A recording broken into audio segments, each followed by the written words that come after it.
အားလုံးပဲဆရာထက် knowledge sharing ကနေကြိုဆိုပါရစေ။အဲ့တော့ဆရာတို့ရှေ့မှာကဒီ Tuesday ကြောင်းဆရာတို့လေ့လာခဲ့ပြီးဆိုဒီနေ့အဲ့ Tuesday ကိုအသုံးချပြီးတော့မှဆရာတို့တချို့ပုံလေးတွေအသုံး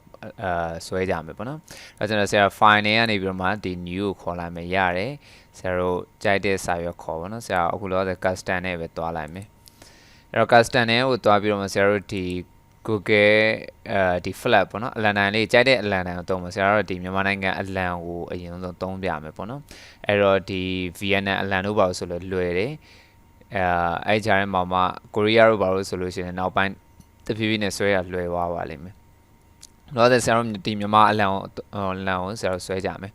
အဲ့ဆွဲကြမယ်ဆိုတော့ဆရာတို့ဒီ rectangle 2ကိုအရင်သွားမယ်ဆရာတို့ rectangle 2ကိုတဒန်းဆွဲလိုက်မယ်ပေါ့တန်းဆွဲပြီးတော့မှဆရာတို့အဲ့ဒါကို move to ယူမယ် move to ကတော့အမြဲတမ်းပြောင်းပေးရမယ်နော် move to ယူပြီးဆရာတို့ order click နှိပ်ပြီးတော့မှပွားမယ် order click နှိပ်ပါအဲ့လိုမျိုးမညီဘဲနဲ့ဖြစ်တတ်တယ်အဲ့တော့ order click နှိပ်ပြီးပွားတဲ့အချိန်မျိုးမှာဆိုအဲ့လိုမညီမညာဖြစ်သွားမှာစိုးရင်လို့ရှိရင်ဆရာတို့တွေက order click နှိပ်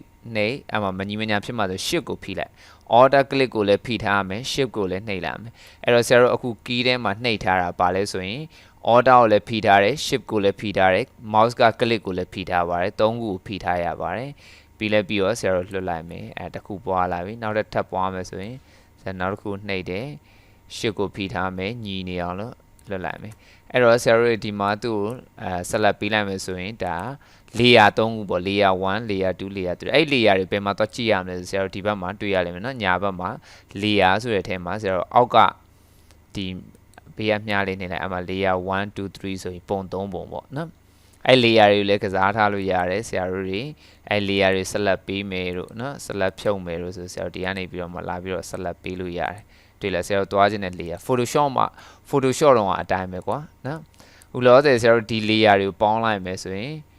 နော်အဲ့တော့ဆရာတို့ဒီ group G နဲ့ group ဖွဲ့လိုက်မယ်ပေါ့နော်ဒါ group ဖွဲ့လိုက်အော်ကြည့်ဆရာတို့ group ဖွဲ့လိုက်တဲ့အခါမှာဆရာတို့ဒါ layer 1နဲ့မှာဒီ layer 1ထဲမှာဆရာတို့ရဲ့ပုံ3ပုံရှိတယ်အဲ့3ပုံ group ဖွဲ့ထားတယ်အဲ့တော့ဆရာတို့ဒီမှာ group ဖွဲ့ပြီးသွားပြီဆိုတော့ဆရာတို့တွေ group မဖွဲ့ခင်ပုံဆရာတို့ဒီအယောင်ထည့်အောင်မယ်လေနော်အဲ့တော့ဆရာ control Z နဲ့နောက်ပြန်ဆိုမယ် control Z နောက်တစ်ချက်နှိပ်လိုက်မယ်ဟုတ်ပြီအဲ့တော့ဆရာနည်းလေးအဲ့ဒါပြန်ပွားလိုက်မယ် okay အဲ့တော့ဆရာတို့အယောင်ထည့်မယ်အယောင်ထည့်မယ်ဆိုပထမ layer ကိုထောက်မယ်ဆရာတို့ဝါစိမ်းနေပေါ့နော်အမဝါဒီမှာဒုတိယ layer ကလေးကိုနေဒီဘက်တောင်းကအစိမ်းပြီးရင်နောက်ထပ် layer တစ်ခုသွားပြီးရင်အနီပေါ့နော်အဲ့ဒါထည့်ပြီးတော့မှဆရာဒီ3ခုကိုဆရာ group ဖွဲ့လိုက်မယ်ဆက်လက်ပေးမယ် group G group ဖွဲ့လိုက်တယ်ဆရာဒီဘက်မှာလည်းကြည့်လိုက် group ဖွဲ့သွားပြီ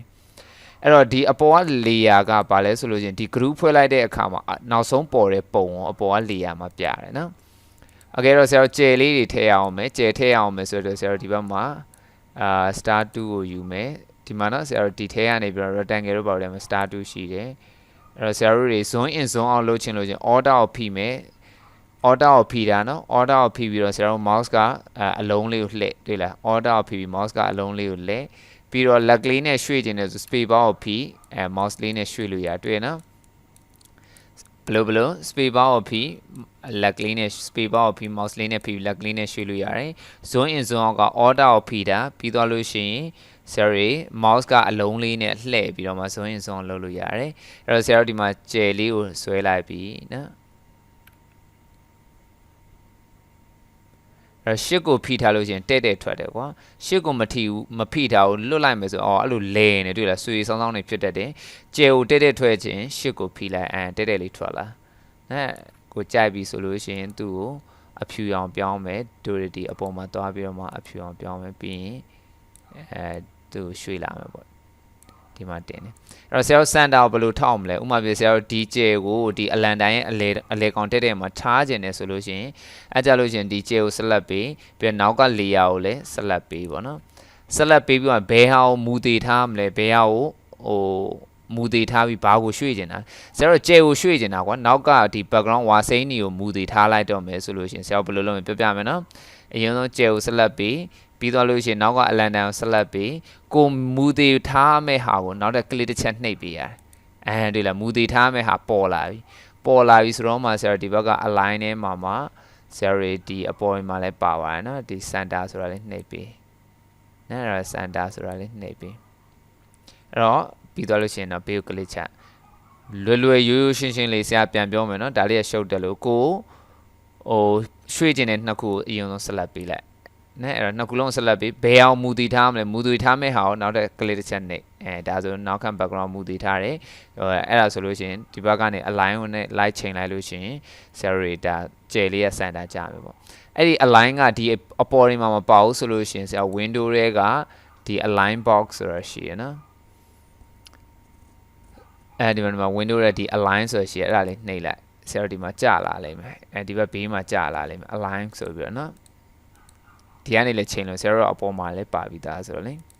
โอเคအဲ့ဆိုဆရာတို့နားလဲမယ်လို့ထင်တယ်တခါကြလို့ရှင်လဲဆရာတို့ဒီလို design ဆွဲထားမယ်ပေါ့ကွာဆရာတို့စိတ်တိုင်းကြပုံလေးတွေနဲ့ဆရာတို့ပုံဖော်ထားမယ်ပေါ့အဲ့ဒါအောင်မှဆရာတို့တွေက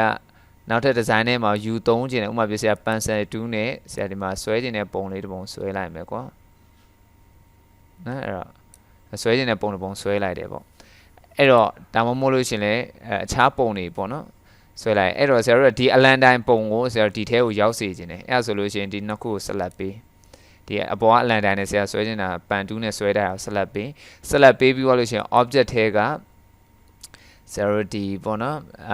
envelope dissolve ဆိုတာရှိအဲ့ဒါမှတ်ထားပါအဲ့တော့ဆရာတို့ object ထဲက envelope dissolve ရ make with .object ဆိုတာနှိပ်လိုက်ဒီဆရာတို့ဆွဲတဲ့အထဲမှာမြန်မာနိုင်ငံအလံပုံဝင်သွားပြီပေါ့အဲ့လိုမျိုးနဲ့ဆရာတို့တွေကကိုကြိုက်တဲ့ design ဆွဲအဲ့ဒီအလံကိုတန်းထည့်စေခြင်းတဲ့အခါမျိုးမှာဆရာတို့ဒီလိုသုံးတယ်အဲ့တော့ဆရာ control z ကလေးနဲ့နောက်ကိုဆုပ်လိုက်မယ်ဥပမာပြဆရာနောက်တဲ့ဒီမှာကျယ်ပုံလေးတစ်ပုံဆွဲလိုက်မယ်ပေါ့ကွာဒီမှာကျယ်ပုံလေးတစ်ပုံဆွဲလိုက်တယ်အဲ့တော့အဲ့ကျယ်ထဲမှာမြန်မာနိုင်ငံအလံထည့်ခြင်းတယ်စောလို့ပဲဘာလို့မလဲဒီနှစ်ခုလုံးကိုဆက်လက်ပေးဘယ်လိုသွားမလဲ object ထဲက envelope tab sorry make with .object ဝင်သွားပြီကျယ်ထဲမှာနော်မြန်မာနိုင်ငံအလံပေါ့အဲ့လိုမျိုးတွေသုံးလို့ရတယ်အဲ့လိုကျယ်မှမဟုတ်ပါဘူးဆရာတို့ကြိုက်တဲ့ပုံဒီ polygon နဲ့ပုံဆွဲမယ်နော်အဲ့တော့ဆရာဒီဟာကို select ပေးမယ် object ထဲက envelope design make with .object နော်အဲ့တော့အလန်တိုင်းပုံဝင်သွားမယ်ဒါပေမဲ့သူ့ပုံပေါ်မှာမူတည်ပြီးတော့ဆရာတွေဒီကျယ်ပုံကကြံခဲ့တာပေါ့နော်ဆရာ select ပေးတဲ့ထဲမှာကြံခဲ့တယ်တူတယ်အဲ့တော့ဆရာဒီကျယ်နဲ့ကို group ဖွဲ့လိုက်မယ် control G ဆို group ဖွဲ့ထားပေးလိုက်မယ်အဲ့တော့ဒီဟာ select ပေးမယ် select ပေးပြီး object ထဲကenvelope design က make with .object အဲ့လိုနော်အလန်တိုင်းပုံစောကျယ်ကြံခဲ့တယ်ဆရာ select ပြီးတော့လေအဲ့လိုမျိုးနဲ့ဆရာတို့တွေကကိုဆွဲတဲ့ပုံတွေ design တွေကိုကိုကြိုက်လို့လုပ်လို့ရတယ်ဒီဥပမာ pattern တစ်ခုဖန်တီးလိုက်တယ်ပြီးတော့မှကိုကဒီအောက်မှာကို pencil 2နဲ့ပဲဖြစ်ဖြစ် pen 2နဲ့ပဲဖြစ်ဖြစ် design ဖော်လိုက်အဲ့ဖော်ထားတဲ့အထဲမှာဝင်ပြီးတော့မှအဲ့အပေါ်က pattern ကိုယူသုံးတဲ့အခါမျိုးတွေမှာဆရာအသုံးများကြရတယ်ပေါ့နော်ဒါအသုံးများလို့ဆရာလေးတင်ပေးတာပါအသုံးမများဆိုတော့ဆရာထည့်မတင်ပါအား6ခံပြီးတော့အဲ့ဆရာတို့ဒါလေးမှတ်ထားပေးပါအဲ့တော့ကိုလည်းကိုကနဲ့ကိုစမ်းကြည့်ပေါ့နော်ဒီအလန်တိုင်းလေးလွယ်မဲ့အလန်တိုင်းလေးလေ့ကျင့်ဒါလေးဆိုလွယ်တယ်ကွာနော်အဲ့တော့ Sweden flag ဆိုရင်တော်တော်လေးလွယ်တယ်American flag လည်းလွယ်ပါတယ်သုံးဆွဲကြည့်မယ်ဆိုလို့ရှိရင်လေအလွယ်တဲ့ပုံလေးကနေစဆွဲကြည့်အဲ့လိုမျိုးနဲ့ဆရာတို့ logo ပုံတွေတော်တော်များများဆွဲတက်လာလိမ့်မယ်အဲ့တော့အားလုံးပဲအဆင်ပြေမြင်နားလည်မယ်လို့ထင်တယ်အဲ့တော့ဆရာအနေနဲ့နောက်ထပ်သင်ခန်းစာတွေမှာလည်းပဲပြန်ဆောင်ပါအောင်မယ်โอเคအားလုံးပဲပမိုက်ပါ